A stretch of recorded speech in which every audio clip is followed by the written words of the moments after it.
Bendito y alabado sea, Señor. Alábale, alábale, porque Él es un Dios vivo y verdadero.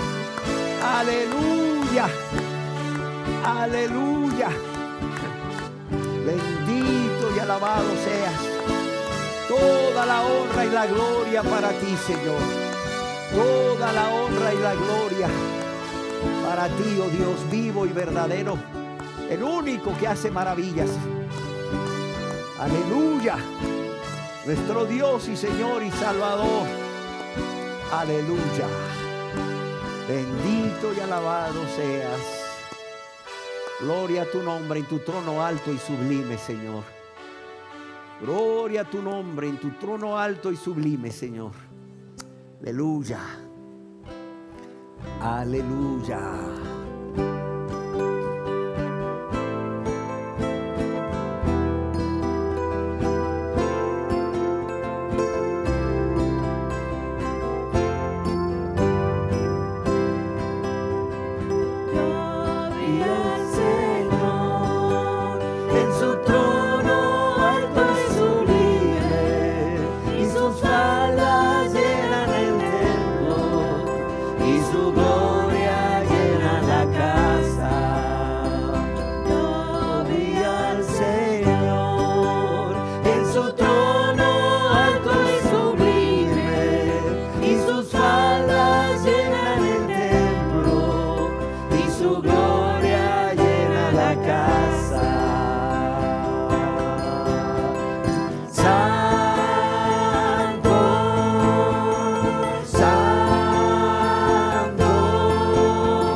Santo.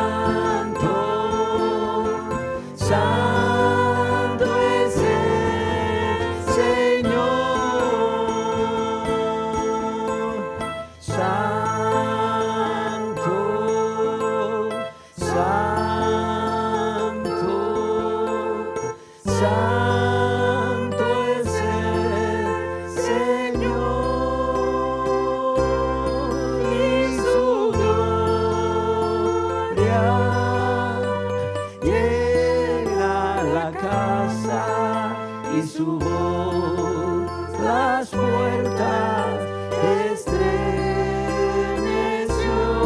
y su gloria llena la casa y su voz las puertas estremeció.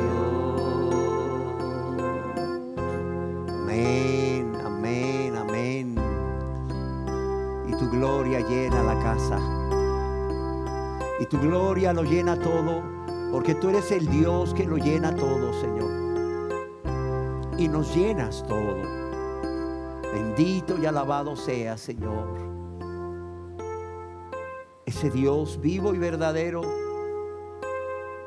que estando sentado en su trono alto y sublime, se hizo hombre. Y se hizo hombre para morir por nosotros. Y con su muerte darnos vida y vida en abundancia. ¿Cómo no alabarle y cómo no bendecirle? ¿Cómo no glorificarle? Si a Él le debemos todo, si por Él somos lo que somos, y a Él le debemos todo. Porque no solo es el hacedor, el creador de todo, nuestro creador, Él es también nuestro Señor y Salvador, y el que intercede ante el Padre. Aleluya.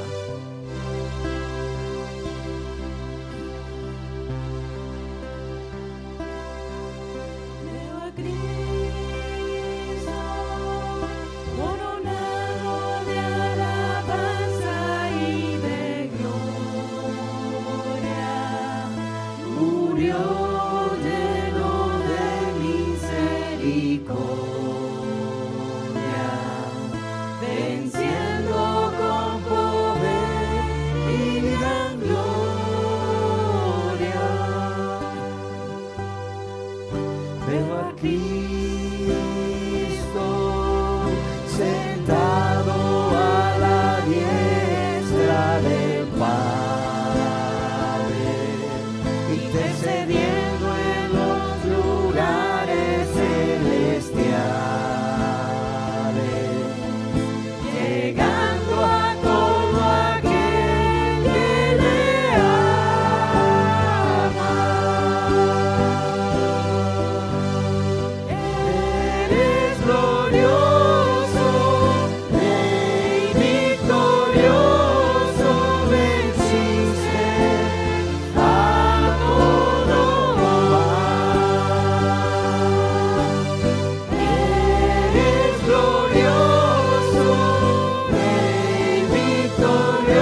Tú reinas, majestuoso Rey. Pero también tú moriste por nosotros. Tú diste tu vida como el más grande acto de amor que alguien haya podido hacer por la humanidad perdida, condenada eternamente al infierno. Es por eso que hoy te alabamos y te bendecimos y te glorificamos, y no nos cansamos de decirte gracias, gracias, gracias por tan grande amor derramado cuando aún éramos pecadores y cuando no merecíamos nada de ti. Gracias. Te amamos y te alabamos y te bendecimos. Aleluya.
Que tu gloria llene ahora mismo este lugar, Señor.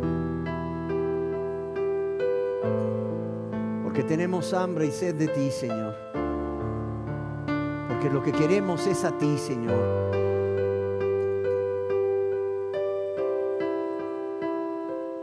Porque fuera de ti, Señor, nada queremos, Señor.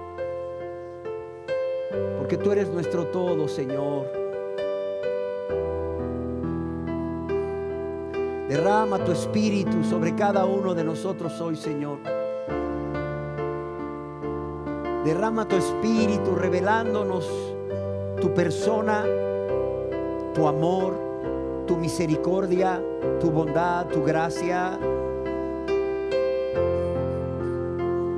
Y que tu gloria llene este lugar de tal manera, Señor, que seamos transformados. Que seamos transformados por tu gloria, por tu Santo Espíritu, Señor. Unos para mayor consagración y otros para conversión, Señor. Y todo esto, Señor, para tu honra y tu gloria. Derrama tu Espíritu, Señor, sobre cada uno de nosotros hoy, Señor.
Solo que llene este lugar, que llene nuestras vidas, Señor. Que llene nuestras mentes, Señor. Que llene nuestras mentes y nuestros corazones de tu amor para amarte como tú te mereces. Para amarte con todo nuestro corazón, alma, mente y fuerzas, y para amar a nuestro prójimo como a nosotros mismos. Que llene nuestra mente y nuestro corazón de tu obediencia, Jesús, para que así como tú obedeciste al Padre en todo y siempre, Señor, así también podamos hacerlo para honra y gloria del Padre, por amor al Padre, Señor. Que tu gloria llene nuestra mente y nuestro corazón de tu compasión, Señor, de tu misericordia, para que podamos ser compasivos y misericordiosos como tú has sido, Señor, compasivo y misericordioso con nosotros, aún sin merecerlo. Derrama tu gloria, Señor, derrama tu Santo Espíritu y que nuestra mente y nuestro corazón sea llenado de tu verdad, Señor, para poder vivir en tu verdad, caminar en tu verdad, hablar con tu verdad, predicar tu verdad, Señor. Porque tú eres el camino, la verdad y la vida, Señor. Llénanos, Señor. Llénanos.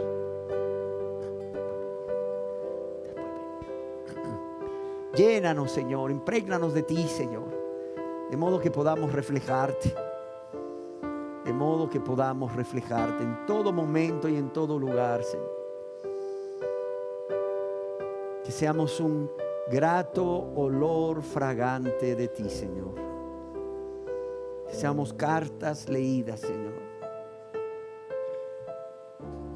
Que las personas en ellas puedan leer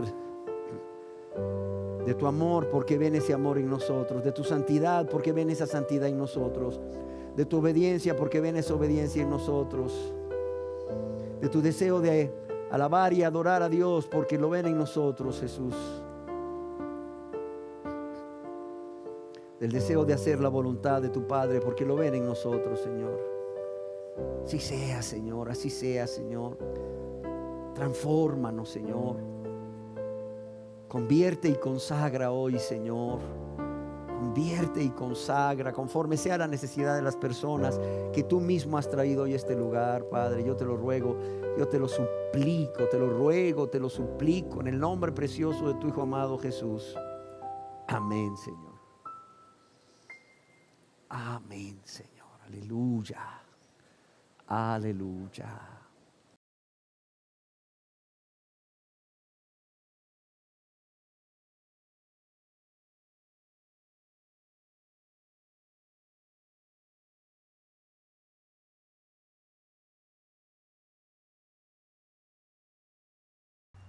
Sean todos bienvenidos.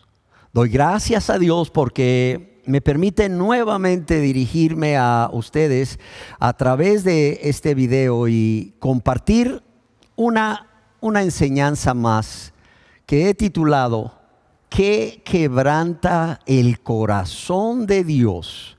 Tercera parte. ¿Qué quebranta el corazón de Dios? Tercera parte. Y una vez más, deseo leerles lo que Moisés, inspirado por Dios, escribió allá en el libro de Génesis, capítulo 6, verso 6. Y se arrepintió Jehová de haber hecho hombre en la tierra, y le dolió en su corazón. O bien, entonces el Señor lamentó haber creado al ser humano y haberlo puesto sobre la tierra, y se le partió el corazón. A raíz del aumento de la violencia y la inseguridad en nuestro país en los últimos años, se volvió frecuente ver en las portadas de los periódicos o en los periódicos digitales, y me imagino que también en los noticieros de televisión, la imagen de personas, en especial mujeres, y la mayoría de estas mujeres, madres, junto a un cadáver de personas que en su mayoría han sido jóvenes asesinados o que han muerto de manera violenta. Yo quiero decirles que todavía recuerdo esto porque las imágenes hablaban más que 1000 palabras. ¿Por qué razón? Porque en ellas se podía ver tanto en el rostro de esta mujer, seguramente una madre, como en la posición de ella sobre el cuerpo de su hijo muerto, ese dolor que no podemos describir con palabras, que a lo más que quizás podamos llegar a decir es ese dolor que salía en esa mujer desde lo más profundo de su corazón. Un dolor que quebrantaba su corazón al estar ahí confirmando que ese cadáver era el de su hijo que había desaparecido varias horas antes o días antes. Cuando, por ejemplo, el periódico digital, además de poder leer la noticia, podemos ver un video de la escena, la imagen impacta mucho más. La imagen impacta mucho más porque podemos ver a esta madre llorando y gimiendo a gritos. Y es tal su dolor y su gemir que no puede pronunciar palabras. Es más, este llanto a gritos y este gemir es algo que hace sin parar. ¿Por qué razón? Porque tú puedes ver cómo se le acercan familiares, no lo sé, quizás hermanas, sus otros hijos, a abrazarla y tratar de consolarla, y simplemente no hay consuelo para esta mujer. No hay nada ni nadie que pueda traer consuelo a su corazón quebrantado. Y a esta mujer no le importa en ese momento de quebranto que las personas a su alrededor la estén mirando. Así de sencillo. Y muchas veces estas mujeres dejan de gemir, dejan de llorar hasta que caen inconscientes. Sí, ahí caen en el suelo inconscientes. Estoy seguro que las madres aquí presentes y las que están viendo este video dirán, claro, es que no hay dolor más grande que el que siente una madre cuando pierde a su hijo. Y yo les puedo responder, claro, es posible, ¿no? Es posible. Sin embargo, yo quiero decirles que sí hay un dolor más grande. Sí hay un dolor más grande que el de una madre que pierde a su hijo. Y este dolor es el dolor en el corazón de Dios. Es el dolor en el corazón de Dios a tal grado o de tal magnitud o intensidad que ya leímos en la Biblia que se le partió el corazón a Dios, que se le llena de pesar, dicen otras versiones de la Biblia, que se quebranta. Y bueno, yo creo que esta ilustración que estamos utilizando nos puede ayudar para entender un poco.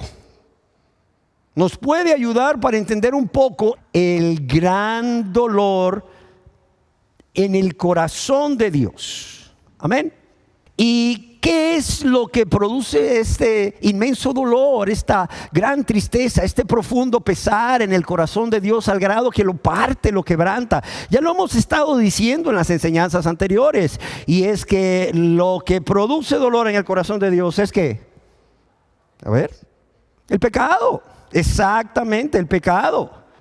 En Génesis capítulo 6, versos 5 y 6, leemos al respecto. Y vio Jehová que la maldad del hombre era ¿cómo? Era mucha en la tierra. Y vio Jehová que la maldad del hombre era mucha en la tierra y que todo designio de los pensamientos del corazón de ellos era de continuo mal. ¿Y qué pasó? Después que vio que la maldad del hombre era mucha en la tierra, le dolió en el corazón. O como otra versión de la Biblia lo traduce, cuando el Señor vio el alcance de la maldad humana y que la gente solo pensaba en hacer lo malo, dice, le dolió haberla creado y se llenó. ¿Se llenó de qué? De mucho pesar.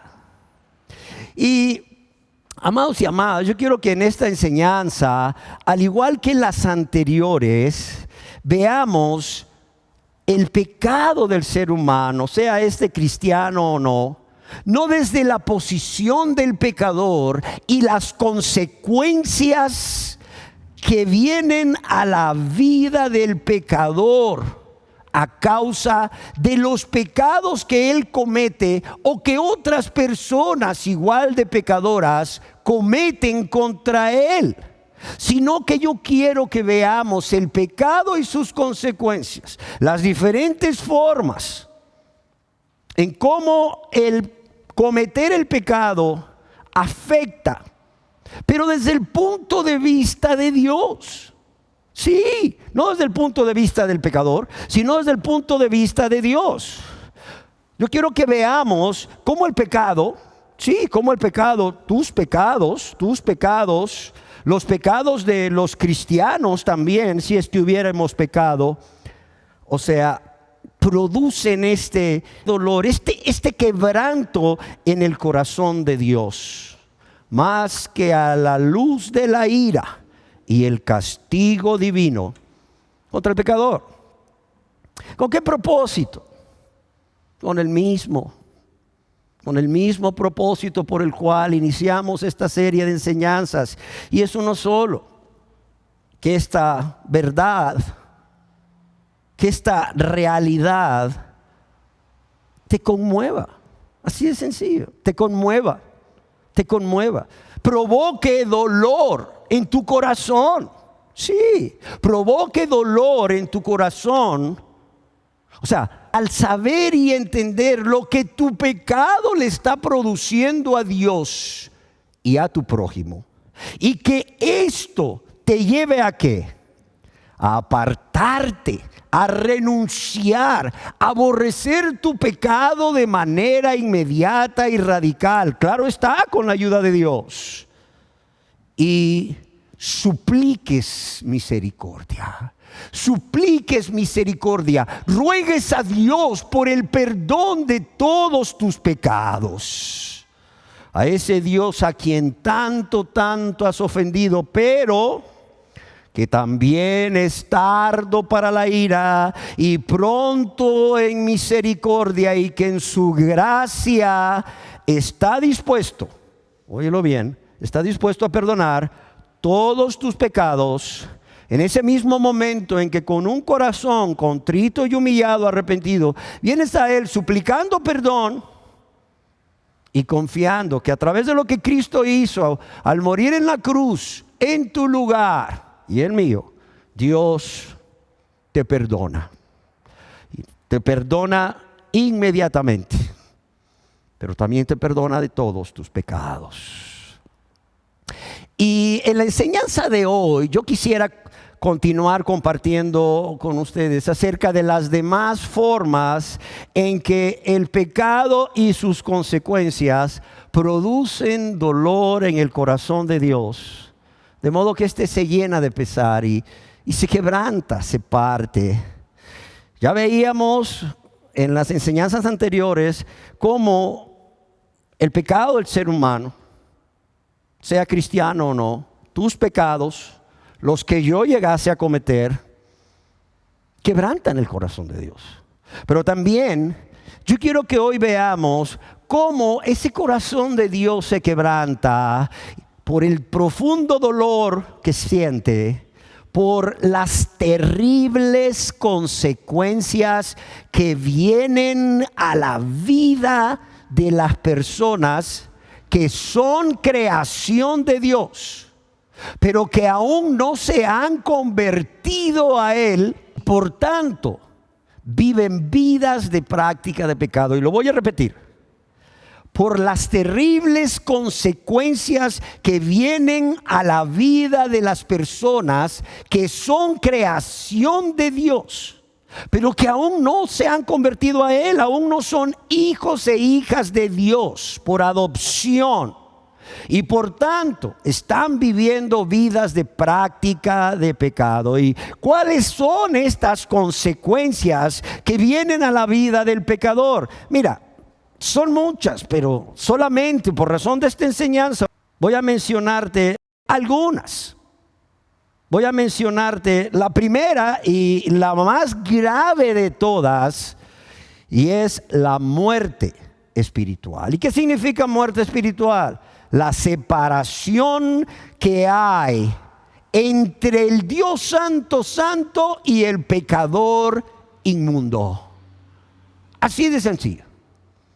La separación que hay entre un Dios santo, santo, santo y el pecador inmundo a causa de su maldad, a causa de su egoísmo, a causa de su pecado. Y esta realidad de que Dios se aleja del pecador por causa de los pecados y ya no los escuchará, lo encontramos en el libro del profeta Isaías 59:2, donde podemos leer claramente que son los pecados que las personas cometen contra Dios y su prójimo los que los separan de Dios. Y a causa de estos pecados Dios se aleja de ellos y dice: ya no los escuchará más. Pero óigalo bien, no solo Dios no los escucha a causa de su pecado, sino que mientras las personas vivan en esta vida de práctica de pecado, mientras las personas no se conviertan a Dios, hay otra consecuencia. Y esta es que cuando la persona vive en sus pecados, Cristo no puede morar en él. ¿Por qué? Porque Cristo es Dios. Es la segunda persona de la Trinidad. Es Dios. Es Dios verdadero y hombre verdadero, y no puede morar en Él como ha prometido morar en la vida de los suyos. ¿Por qué? Porque Él es santo, santo, santo. Así de sencillo. Y esta persona no solo está sin Cristo, sino que, como algunas versiones de la Biblia traducen allá Efesios 2:12, no tiene parte ni en las alianzas, ni en las promesas de Dios. Qué terrible también. Y viven en este mundo, que es lo peor, sin Dios y sin esperanza. O sea, el pecado no solo te separa de Dios. El pecado hace no solamente que Dios se aparte, sino que no te escuche, pero además vives en este mundo sin Cristo, sin Dios, sin esperanza. Entiéndelo, por favor.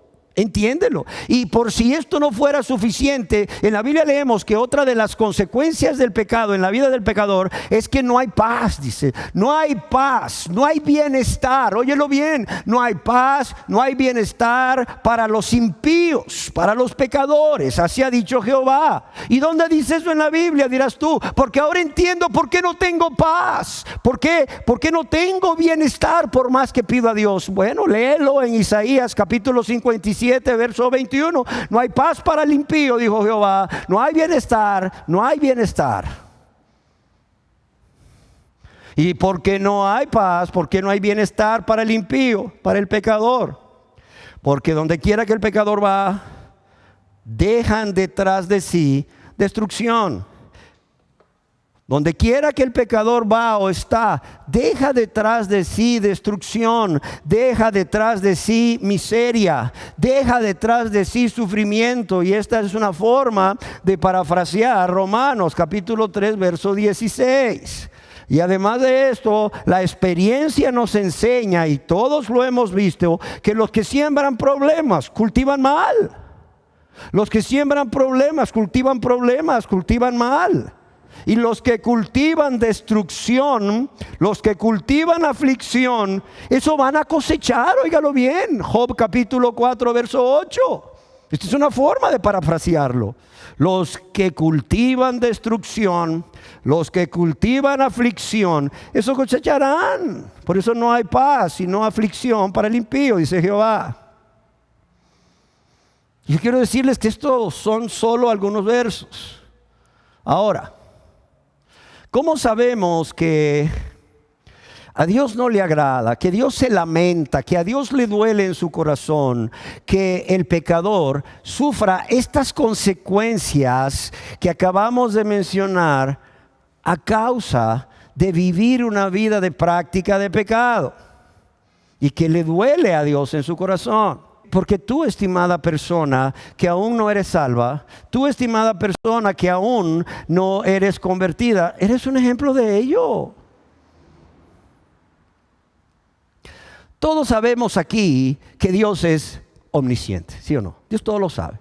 Todos sabemos aquí que Dios es omnipresente, está en todo lugar. Por tanto, todos sabemos aquí que Dios sabe lo que cada uno de nosotros piensa, lo que cada uno de nosotros siente, lo que cada uno de nosotros hace.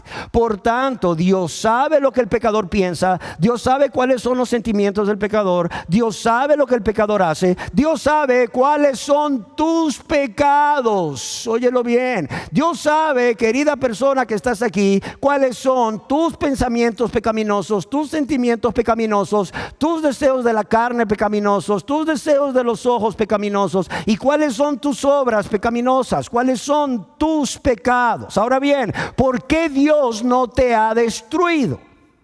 ¿Por qué? Porque aunque sabemos que Dios ve todo y sabe todo y conoce cuáles son los pecados que cometes contra Él cada día y contra tu prójimo, en su misericordia detiene el juicio inmediato. Ojo, no es que no te vaya a juzgar. En algún lugar leí alguna vez que Dios no está urgido por pasar la factura al pecador, pero la va a pasar. Óyelo bien, lo va a pasar, la va a pasar la factura. ¿Qué ejemplo eres tú Querida persona que aún no te conviertes a Dios, de cómo Dios no se agrada que el pecador sufra todas estas consecuencias por sus pecados y que además produce dolor en su corazón, en su paciencia, óyelo bien, en su misericordia. Él detiene el juicio inmediato sobre tu vida y sobre la vida de cada pecador que rehúsa convertirse. ¿Y por qué hace Dios esto? O sea, ¿por qué Dios en su misericordia y en su paciencia detiene ese juicio inmediato sobre tu vida y la de cada pecador que rehúsa convertirse a Dios? Óyalo bien, lo hace para darle tiempo a que usted ¿qué? Para darle tiempo a que usted se arrepienta y confíe en Jesús como su único, suficiente y necesario Salvador. Así de sencillo. Y así como Dios tuvo paciencia y misericordia con los habitantes del mundo antiguo de Noé, a quienes durante 120 años esperó a que se arrepintiesen, hablándoles a sus conciencias a través de su Santo Espíritu y de predicadores, pregoneros de justicia. Así lo está haciendo contigo, solo que a la verdad no lo sé, pero no creo que te espere 120 años. No creo que te espere. Y mientras tú no te conviertes, olvidémonos de las consecuencias del pecado, de tus pecados aquí en la tierra y por la eternidad. Pensemos cómo mientras tú no te conviertes a Dios, por ser su creación, a Dios, ¿qué le pasa? Le duele en su corazón. Le duele en su corazón. Y habiendo visto cómo sabemos que Dios no le agrada esto, veamos por qué razón no se agrada a Dios. ¿Por qué razón no se agrada a Dios de que el pecador sufra estas consecuencias? Hay muchas razones, pero déjame decirte 4 de ellas. La primera, porque son su creación. Tú eres su creación. Todo el mundo somos su creación. Pero aclaro, como siempre lo hago, no todos son hijos por adopción. La gente dice que yo soy un hijo de Dios. ¿Por qué? Porque Él me hizo. No, espérame. Tú eres creación de Dios. Y porque eres creación de Dios y porque Dios ama su creación y porque Dios te creó, ¿para qué? Para tener comunión íntima con Él y para que gozaras de el deleite y los beneficios de tener una comunión íntima con Dios. A Dios le duele que padezcas estas consecuencias. A Dios le duele que seas tú el que provoca esa separación y que seas tú el que traiga sobre su propia vida y muchas veces sobre la vida de sus familiares también estas terribles consecuencias. A Dios le duele porque te ama, le duele porque te creó. Entiéndelo, por favor. Una segunda razón de por qué Dios no se agrada que el pecador sufra por las consecuencias de su pecado es porque Él no desea que el pecador se pierda. Él no desea condenar al pecador, créemelo. Él no desea condenar al pecador. Él no desea que el pecador perezca, sino que, ¿qué es lo que leemos allá en 2 de Pedro 3:9? ¿Qué leemos en 2 de Pedro 3:9? Que Dios es paciente. Dios es paciente para con todos, no queriendo que ninguno perezca, sino que todos procedan ¿a qué? Al arrepentimiento. ¿Para qué? Para salvación, para vida en abundancia en esta tierra y para vida eterna. Una tercera razón es porque aunque la paga del pecado es muerte, y muerte espiritual como ya la vimos, separación del pecador con Dios, también vemos que el regalo de Dios es ¿qué? Es vida eterna. Es vida eterna por medio de la fe en Cristo Jesús nuestro Señor. O sea, ¿sí ves cuál es la paga del pecado? Ahora, ¿sí ves cuál es el regalo de Dios? ¿Cuál es la dádiva de Dios? ¿Cuál es el regalo de Dios? No dice que es condenarte porque te lo mereces, y esto es cierto, sino que el regalo de Dios, la dádiva, es que es vida eterna a todo pecador que se convierte a Él. vida eterna por medio de Cristo Jesús, nuestro Señor. Y una cuarta razón, hay muchas, pero una cuarta razón es porque estamos seguros de que Dios no se agrada de que el pecador sufra estas consecuencias, porque a la luz de estas terribles consecuencias, y cuando vemos lo que Dios hace cuando la persona se convierte a Él, además de perdonarle, de hacerle su hijo o su hija, como es derramar su Espíritu Santo sobre él o ella, ¿qué sucede? Sucede que cuando el pecador se convierte a Dios y ahora viene a ser un hijo o una hija de Dios, Dios derrama su Espíritu Santo sobre él y sobre ella, y el fruto del Espíritu Santo se manifiesta en esa vida. Y claro, ese fruto es amor, pero también, ¿qué otro hay de ese fruto? ¿Qué más hay en ese fruto? Hay gozo, sí, hay gozo. Un gozo que no tiene nada que ver con las circunstancias. Hay paz, una paz que el mundo no puede dar, por más que la busques en este mundo, en las vacaciones o en divagarte en la tele el tiempo que quieras, o en, no lo sé, cualquier juego ahí de los que ahora se juegan. Y todo esto, amados, es contrario. ¿Es lo opuesto a qué? Es lo opuesto a aflicción, es lo opuesto a tribulación, es lo opuesto a angustia, es lo opuesto a muerte espiritual y condenación eterna, que son las consecuencias del pecado en la vida del que lo practica. Entonces, si te fijas, o sea, lo que Dios quiere dar al ser humano que se convierte a Él por medio de su Santo Espíritu es tan diferente a lo que el pecado le da. Por eso vemos a través de la buena voluntad de Dios cómo Dios no se agrada de que tú, querida persona que sigues en pecado, que su creación padezca todas estas consecuencias. Y todo esto, ¿por qué dijimos? Porque tanto amado Dios al mundo que no dudó, dice. No dudó entregar a su Hijo único, a Jesucristo.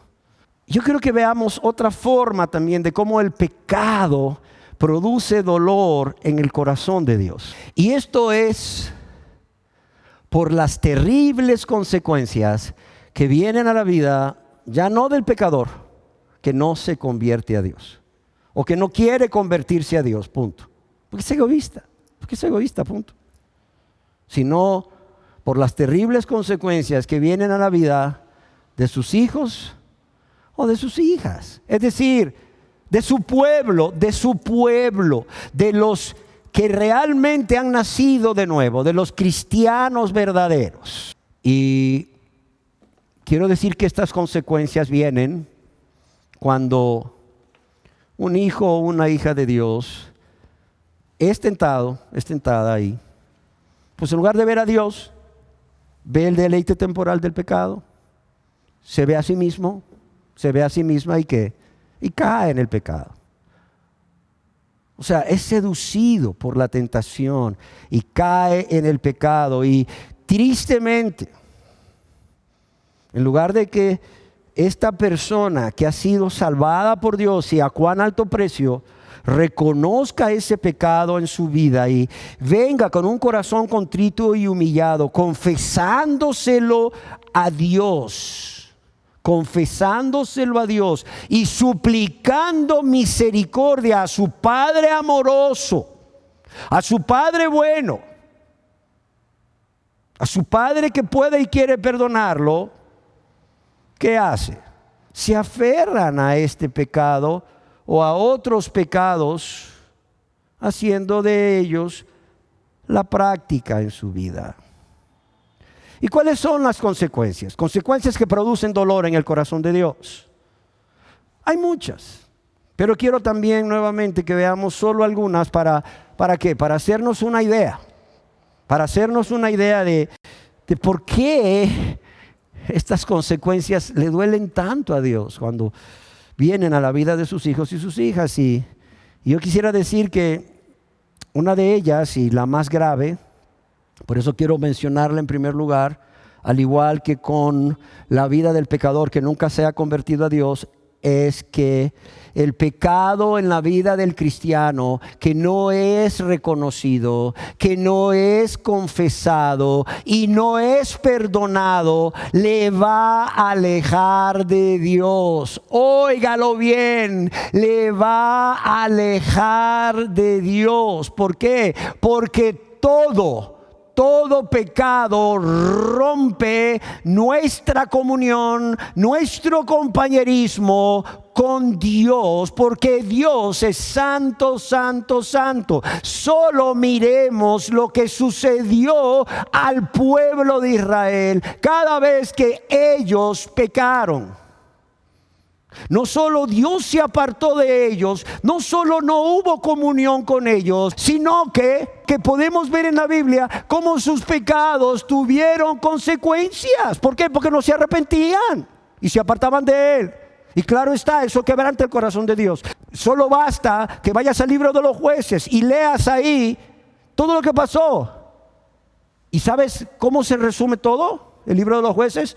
De la siguiente manera: el pueblo pecó contra Jehová, el pueblo no quiso arrepentirse, el pueblo amó sus pecados por muchos años, a veces hasta por 40 años. ¿Y qué hizo Dios? Vino y les mandó ahí a las naciones o a los pueblos impíos vecinos. ¿Para qué? Para que viniesen en tiempo de cosecha y arrasaran con todo, aún se llevaran de esclavos a sus hijos y a sus hijas.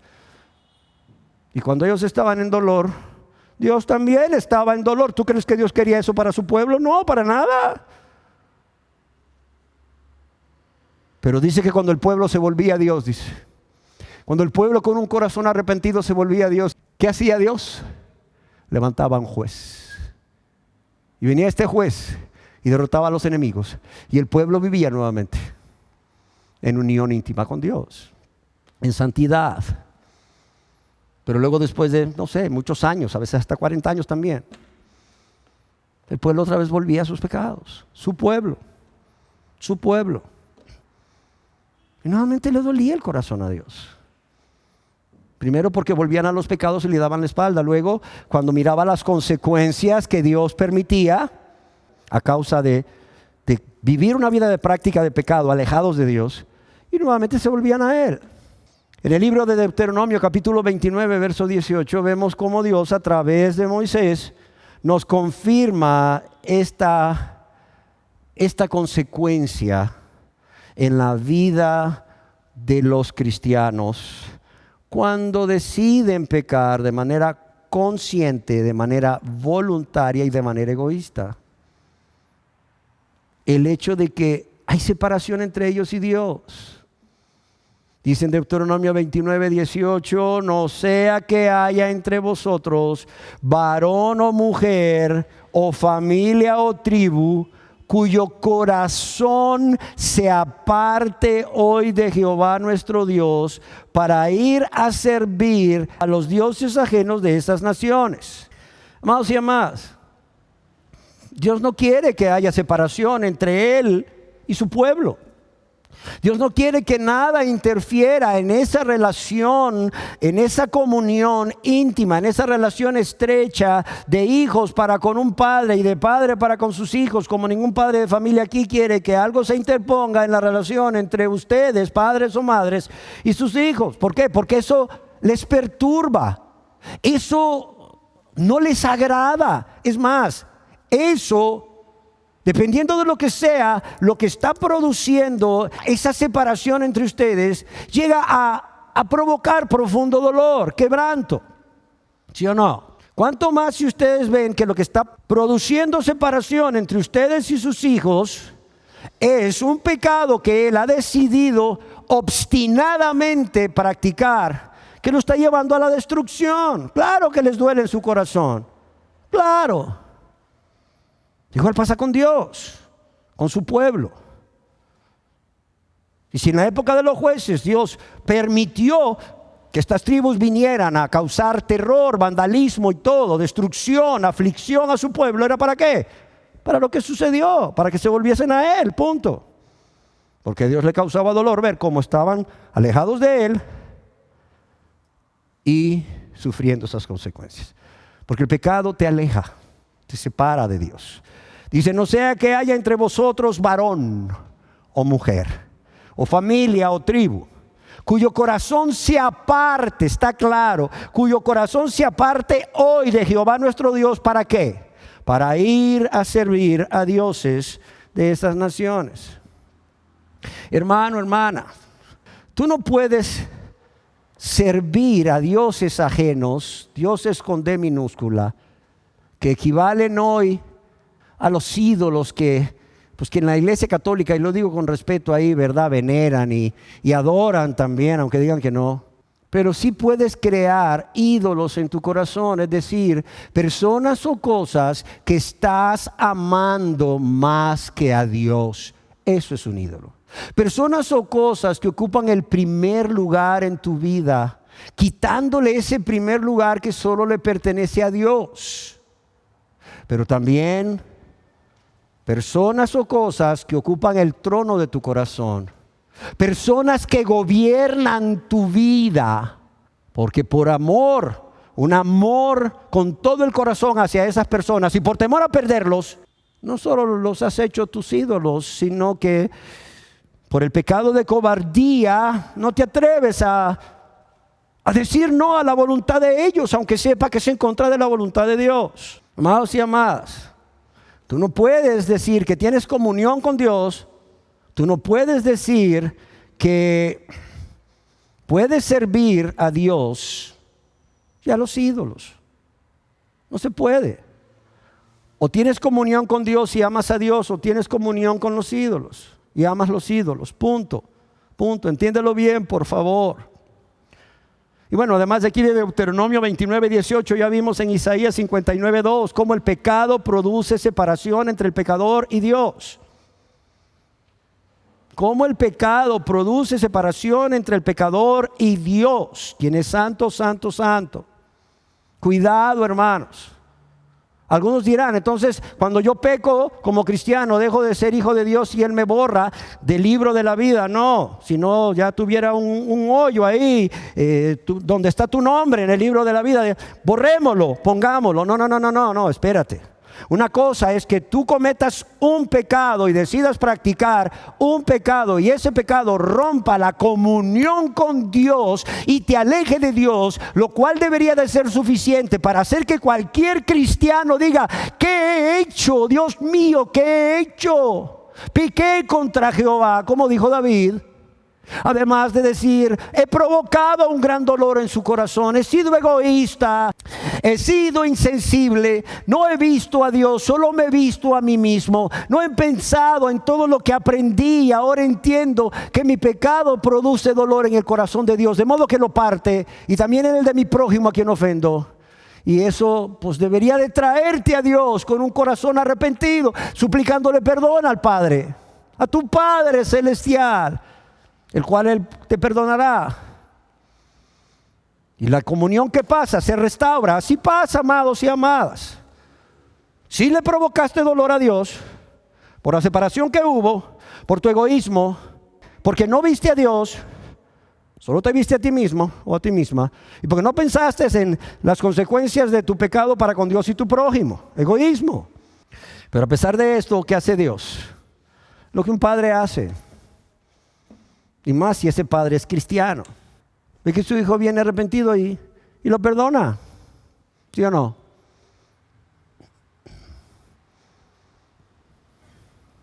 Otra cosa es hablar de la apostasía. Esa es otra cosa, hablar de la apostasía. Pero aquí no nos estamos refiriendo a la apostasía, nos estamos refiriendo cuando un cristiano peca y en lugar de venir a Dios con un corazón quebrantado por haber quebrantado el corazón de Dios y de su prójimo, finalmente viene a Dios, confiesa su pecado a Dios, se arrepiente y pide perdón a Dios, y Dios le perdona. Que aunque haga esto, va a traer consecuencias a su vida. Y las consecuencias vendrán dependiendo del tiempo que tarde el cristiano en humillarse ante Dios, su Padre, y venir a Dios con un corazón contrito y humillado, dispuesto a abandonar sus pecados, confesándoselos y suplicando misericordia. Cuidado. Una vez le dije a un joven que era cristiano, no se me olvida, el mundo es como el mar. En el mar hay tiburones. Cuidado, cuidado. Y un día este joven pecó. Y le dije, ¿sabes qué? Entre más rápido regreses a la playa. Entre más rápido regreses a la playa. Qué triste, te metiste al mar. Y ahí está el tiburón ya rondándote. Pero entre más rápido regreses a la playa, hay menos posibilidades de que el tiburón te coma, de que sufras las consecuencias terribles de que el tiburón te coma. Igual es con el cristiano. O sea, hijitos, dice el apóstol Juan, estas cosas os escribo para que no pequéis. O sea, ¿cuál es el deseo de Dios? ¿Cuál es el deseo de Juan? Hijitos, cristianos, estas cosas os escribo ¿para qué? Para que no pequéis. O sea que se puede. Se puede vivir una vida libre de la práctica de pecado por la fe en Dios y con la ayuda del Espíritu Santo. No en mis fuerzas, olvídate, no en tus fuerzas, olvídate. No es que ya soy cristiano de 20 años y yo las puedo solo, olvídate. Separado de Cristo nada puedes hacer. Es fortalecido con el poder de su fuerza que vas a salir adelante, hermano, hermana. Pecador que te quieres convertir a Dios. Pero yo quiero decirte algo. Ojalá que no suceda que peques contra Dios, pero si pecas, acuérdate lo que dijo Juan. ¿Qué dijo Juan? Hijitos, estas cosas os escribo para que no pequéis, mas si alguno que hubiere pecado, la excepción, mas no la regla, ¿qué dice abogado tenemos para con el Padre? ¿Y a dónde quiero llegar, hermano y hermana? Ojalá que no peques. Cuando el diablo venga a tentarte, acuérdate del gran amor de Dios primeramente, del gran amor de Dios para contigo, pero también del gran dolor que tú vas a producirle a Dios y digas, no, ayúdame Señor, ayúdame. Pero si cayeres, reconócelo. Mira lo que has hecho contra Dios y tu prójimo. Y oro a Dios que el Espíritu Santo, a través de mostrarte las consecuencias para con Dios y tu prójimo, quebrante tu corazón. Quebrante tu corazón como tú quebrantaste el corazón de Dios al pecar voluntariamente. Y vengas arrepentido a tu Padre y le confieses tus pecados y le pidas perdón. Lo más pronto posible, porque entre más pronto huyas a la arena, a un lugar seguro, y qué lugar más seguro que los brazos amorosos y perdonadores de Dios nuestro Padre. Las consecuencias van a ser menores y el dolor en el corazón de Dios será menor. Ahora bien, una segunda consecuencia de el pecado en la vida de un cristiano es que no solo rompe la comunión con Dios, sino que te expone a la ira de Dios. Sí, te expone a la ira de Dios. Te expone al castigo de Dios. Y un ejemplo claro de esto es el de Ananías y Zafira, de quienes leemos en el libro de los Hechos, capítulo 5, verso 1 en adelante, hasta el 10. Pero yo te pido que lo leas en casa. Aquí solo te voy a leer algunos versículos. Dice, pero cierto hombre llamado Ananías, con Zafira, su mujer, vendió una heredad. Es decir, vendió una propiedad. Y sustrajo del precio, óigalo bien, sustrajo del precio, sabiéndolo también su mujer, y trayendo solo una parte, la puso a los pies de los apóstoles. Tú dices, pues yo no le veo nada de malo, pues yo tampoco. Pero ¿cuál era el problema? El problema es que Ananías vendió la propiedad y su mujer Zafira lo sabía por un precio y dejando una cantidad para ellos, lo cual no era malo. Trajeron una parte a los discípulos, haciendo creer a toda la asamblea de cristianos que al igual que Bernabé habían traído todo el dinero. ¿Sí me entienden? O sea, el problema fue la intención. Ellos querían la misma gloria que Bernabé. Sí. Y ellos dijeron, Bernabé vendió la propiedad y trajo todo el dinero a los apóstoles y todos lo vimos bien. Qué bueno. ¿Sabes qué, Zafira? Yo no me voy a quedar atrás, dijo Ananías, y dijo, vamos a vender tal propiedad, pero eso sí, nadie lo va a saber, nadie va a saber en cuánto la vendimos, ¿verdad? Claro, nadie de los hermanos en Cristo, los miembros de la iglesia, pero Dios sí, ¿sí o no? Y dijeron, vamos a quedarnos con una parte para nosotros, para no padecer en nuestra vejez. Incredulidad. Y vamos a llevar la otra parte a los discípulos y vamos a pretender que este es todo el dinero que nos dieron por la propiedad. Y que al igual que este hombre, estamos entregando todo. Eso es mentira.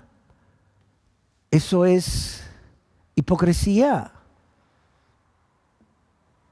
Entonces ahora entendemos por qué dijo Pedro, Ananías, ¿por qué llenó Satanás tu corazón para que mintieses al Espíritu Santo y sustrajeses del precio de la heredad? Oye, yo creo que aquí Ananías empezó a preocuparse, a ver, ¿qué está pasando?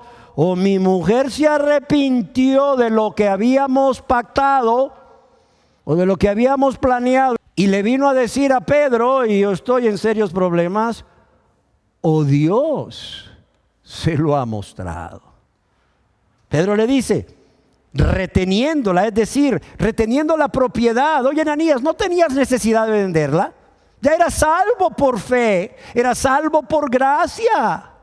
No tenías necesidad de venderla. Dice, y reteniéndola no se te quedaba a ti, y vendida no estaba en tu poder, es decir, vendida. ¿No tenías tú la libertad de guardar algo para ti y luego traer el resto? Si aquí a nadie hemos obligado, Ananías. Si el hermano Bernabé lo hizo así, es porque Dios se lo puso en el corazón. Pero Ananías, si tú hubieras querido quedarte con una parte y traer otra parte, hubiera sido bienvenida. Esa parte que tú hubieses traído hubiera sido bienvenida. Pero ¿cuál es el problema, Ananías? Que no has mentido a los hombres, sino a Dios. Y al oír a Ananías estas palabras, ¿sabes qué dice? Cayó al suelo y expiró, se murió. Lo mismo sucedió con Zafira, su mujer. Lo mismo sucedió con Zafira, su mujer. Amados y amadas, cuidado. Cuando tú decides caer en la tentación, ser seducido por la tentación, y al ser seducido por la tentación, se da a luz al pecado en tu vida. Y cuando el Espíritu Santo viene, cuando Dios el Espíritu Santo en su gran amor por ti, y para que no sigas provocando más dolor en el corazón de Dios, viene a convencerte de pecado, más te vale, dice Dios, más te vale que lo reconozcas, más te vale que decidas apartarte de él, más te vale que lo confieses a Dios, y si es necesario confesarlo a un ministro, a un líder espiritual, si es necesario, si Dios te lo pone en el corazón, y que supliques misericordia a Dios, creyendo que Él te perdona, más te vale. ¿Por qué? Porque, amados y amadas, Ananías era cristiano, Zafira era cristiana, ¿sí o no? Eran miembros de la iglesia, ¿sí o no? ¿Y qué pasó? Satanás los mató, hermano. No fue Satanás quien los mató. ¿Quién los mató? A ver, ¿quién los mató? ¿Quién los mató? Dios. Cuidado. Pero también hay una tercera consecuencia grave, y es que el pecado que el cristiano comete contra Dios y contra su prójimo, ya sea su familia, y en este caso contra los hermanos y hermanas, contra el cuerpo de Cristo, la iglesia, pecado del cual no se arrepiente y pide perdón a Dios, óigalo bien, le aparta de la comunión con el cuerpo de Cristo. Esa es otra consecuencia del pecado en la vida del cristiano, y esto le duele a Dios, porque Él te hizo para Él y para ponerte como su hijo con otros hijos. para que disfrutaras de la compañía, de la amistad, del amor, del afecto fraternal y de todos los beneficios que Dios da a todos aquellos que son miembros de su cuerpo, de su iglesia.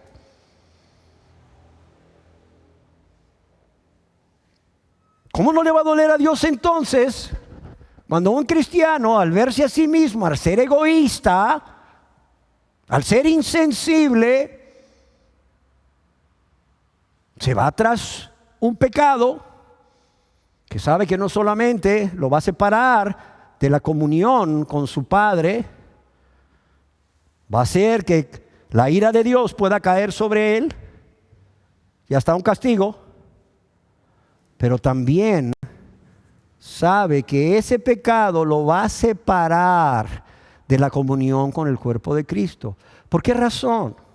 Porque la persona que decide, el cristiano que decide abrazar un pecado, va a contristar, va a entristecer al Espíritu Santo de Dios. Es más, ya no va a ser guiado y gobernado por el Espíritu Santo, sino que va a ser guiado y gobernado ¿por qué? Por ese deseo de la carne pecaminoso, por ese pecado. Va a gobernar su carácter, va a gobernar sus intenciones, va a gobernar sus metas, va a gobernar sus pensamientos, va a gobernar sus sentimientos, va a gobernar ¿qué? Sus obras. El pecado va a gobernar todo esto, ya no el Espíritu Santo. Yo te pregunto, ¿qué comunión tiene la luz con las tinieblas?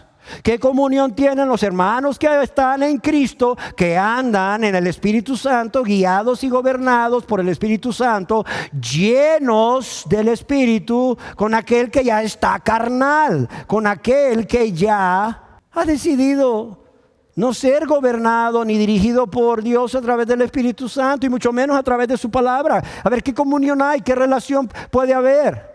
¿Sabes qué? Los pensamientos de los dos son diferentes, los sentimientos de ambos son diferentes, es decir, del que anda en la carne y en el espíritu. Sí, la voluntad de ambos es diferente. Lo que le agrada al que anda en la carne es una cosa y lo que le agrada al que anda en el espíritu es otra cosa. Sí, las obras del que anda en la carne son una. Si no hay cristianos carnales, lo aclaro, ese ya no está en Cristo. Así de sencillo. La pregunta es, ¿qué comunión puede haber? Ninguna comunión. Es más, yo quiero decirte que hay pecados, óyelo bien, hermano, hermana, hay pecados que el cometerlos va a hacer, y esto porque Dios lo manda a través del apóstol Pablo, no porque los pastores quieren o porque a los pastores se les ocurra o porque le caiga mal el hermanito o la hermanita, porque entonces ese pastor o ese líder espiritual pues no es siervo de Dios, no es siervo de Dios, punto, no es de Dios. Es porque Dios lo manda. Hay pecados que hacen que un cristiano sea sometido a la disciplina más radical de la iglesia y sea separado de manera inmediata, no solo de la comunión entre los hermanos, sino separado de todo. Y estos pecados son los que están en Primera de Corintios, en el capítulo 5, verso 11 al 13. Te los quiero leer. Dice, más bien os escribí que no os juntéis con ninguno que llamándose hermano, miembro del cuerpo, pueblo de Dios, fuere ¿qué? Fuere fornicario, o avaro, o idólatra, o maldiciente, que es lo mismo que difamador o calumniador, o borracho, o ladrón. Dice, con el tal, ¿qué dice aquí? Ni aun comáis. O sea, no haya entre ustedes relación íntima alguna. Y vamos al verso 13, porque a los que están fuera Dios juzgará, dice, quitad pues a ese perverso de entre vosotros. Yo les pregunto algo. ¿Ustedes creen que cuando Dios ve que uno de sus hijos o sus hijas, o sea, han decidido contrario a la palabra de Dios, a la voluntad de Dios, contrario a lo que el Espíritu Santo le está indicando en ese momento en que está siendo tentado o tentada, cometer uno de estos pecados? Y no solo cometer uno de estos pecados, no arrepentirse, ¿Ustedes creen que a Dios no le duele? Claro que le duele. ¿Por qué? Porque Dios sabe. Esta persona que ha nacido de nuevo, en este momento no lo está pensando, pero Dios sí lo está pensando. En este momento esa persona solo está viendo su pecado y el deleite temporal del pecado. Esa persona no lo está pensando, pero Dios sí lo está pensando. Ese pecado te va a separar de mi hijo. Ese pecado va a hacer que tú te vayas como el hijo pródigo a amar tu maldad lejos de mí. Eso es lo que el padre dice: hijo, abre los ojos, recapacita, se reacciona. ¿Qué no ves que ese pecado te va a llevar a que tú actúes igual que el hijo pródigo de la parábola, a irte lejos de mí para poder practicar tu pecado a gusto? Claro que le duele. Además le dice Dios: hijo, hija, ¿qué no ves que no solo te vas a ir lejos de mí por ir a practicar tu pecado a gusto, sino que también van a venir consecuencias en tu vida por ese pecado? Que le vinieron, que el hijo pródigo de la parábola, claro que le vinieron, ¿sí o no? Y luego dice Dios: además de esto, yo te hice para que convivieses con otros iguales que tú, y para que juntos me adorasen en espíritu y en verdad. Y para finalizar, quiero decirles a los cristianos primeramente: amados y amadas, amados hermanos y amadas hermanas, aunque la salvación es por gracia, aunque la salvación es un regalo de Dios a nosotros, por cierto inmerecido, por eso es por gracia, yo quiero que nunca olvidemos que Dios pagó un alto precio para salvarnos de la condenación eterna a causa de vivir una vida de maldad y de práctica de pecado, alejados de Dios, siendo enemigos de Dios. Pero también Él pagó un precio muy alto. ¿Para qué? Para hacernos libres no solo de la condenación eterna, sino también de la culpa y del poder del pecado sobre nuestras vidas, amados. Y este alto precio que Dios pagó para lograr todo esto, ¿cuál fue? A ver, ¿cuál fue? Este alto precio que Dios pagó por ti y por mí, amados hermanos y hermanas, es la vida misma de su Hijo. Es la vida misma de su Hijo Jesucristo, en quien se complace. Es esa sangre derramada en la cruz del Calvario. Y yo quiero que no olvidemos, y esto me lo digo a mí mismo y me lo dije a mí mismo antes de venírselo a decir a ustedes, yo quiero que no olvidemos que habiendo Dios pagado un precio tan alto para poder ser libres de la condenación eterna, para ser libres de la culpa y del poder del pecado en nuestras vidas, para hacernos libres de la esclavitud del pecado y de Satanás, ¿cómo crees tú que no le va a doler en su corazón? ¿Cómo crees tú, amado hermano y hermana, que no le va a doler en su corazón cuando Él te vea decidir un día de manera consciente y voluntaria volver atrás, o sea, caer en la tentación, abrazar un pecado y volver a ser esclavo de el pecado nuevamente? Amén. Y para ti, querida persona, quebrantando su corazón. Hermano, hermana, sí van a haber consecuencias, pero yo quiero que pienses hoy en lo que Dios va a experimentar cuando te vea a ti ceder ante la tentación, cometer un pecado y alejarte de Dios, como el hijo pródigo. Alejarte de Él como el hijo pródigo. Pero también a ti, querida persona, que no te has convertido a Dios, ya lo vimos. O sea, las razones por las cuales Dios no se agrada de que tú sufras esas consecuencias es porque eres su creación. Recuérdalo, no lo olvides. Cuando el Espíritu Santo te esté impulsando a renunciar a tus pecados de una vez, a ya no amarte a ti más que a Dios, ni al mundo y las cosas del mundo más que a Dios.